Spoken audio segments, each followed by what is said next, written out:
Bien sûr, le groupe Union centriste UDI est complètement solidaire de ce que vient de présenter Aurore Colson.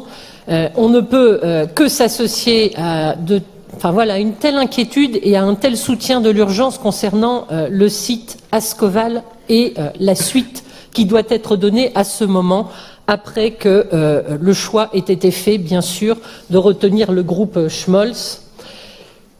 Vous le savez, Monsieur le Président, vous le savez, mes chers collègues, cela fait des années maintenant que sur ce site, nous accompagnons les salariés dans toutes les périodes difficiles qui ont été celles du passé.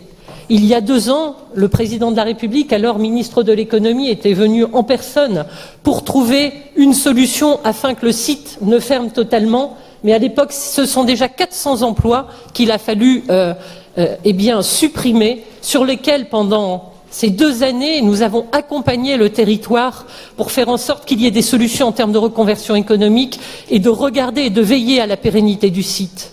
Aujourd'hui, et une semaine, comme ça a été rappelé par Aurore, une semaine après la venue du président de la République sur le site de Toyota, où c'est vrai, nous étions tous repartis un peu rassurés, puisqu'il nous avait encouragés. Et il avait eu un propos plutôt bienveillant qu'il avait tenu auprès de Cécile Gallet, mais auprès de vous, Monsieur le Président, de moi-même et de bien d'autres élus présents ce jour-là. Aujourd'hui, que va-t-il advenir du site? Comment les salariés vont être accompagnés?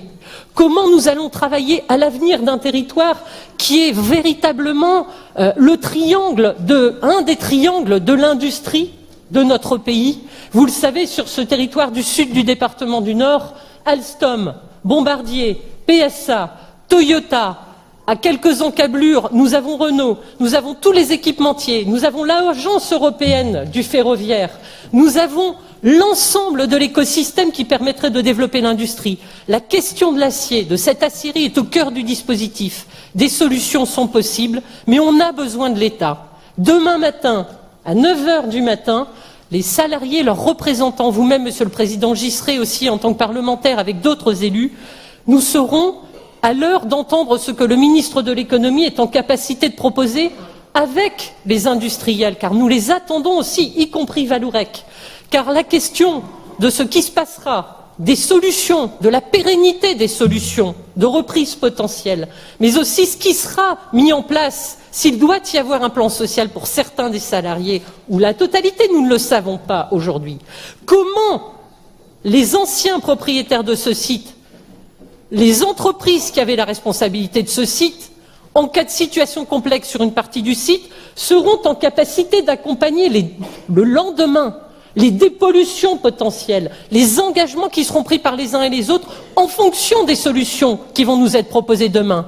Tout cela est devant nous. Quel avenir économique pour tous les salariés? Quel avenir économique pour ce territoire qui a des talents, qui a des ressources humaines, qui est une terre d'industrie, qui a un véritable potentiel? Accompagner les mutations, oui, mais quand on a un outil comme cette aciérie qui a bénéficié en 2008 de pratiquement 200 millions d'investissements pour en faire une des fonderies, en tout cas un des fours les plus modernes de notre pays, cela pose des questions. Nous sommes en tout cas en priorité aux côtés des salariés pour faire en sorte qu'un territoire qui a tout pour continuer cette action puisse en voir en tout cas les solutions se construire avec l'État en responsabilité, en soutien à tous les niveaux, y compris financiers. Car c'est bien de cela que nous attendons, car la région, l'agglomération ont toujours été au rendez-vous, formation comme financier. Nous attendons que l'État se manifeste, ainsi que les industriels dans leur accompagnement.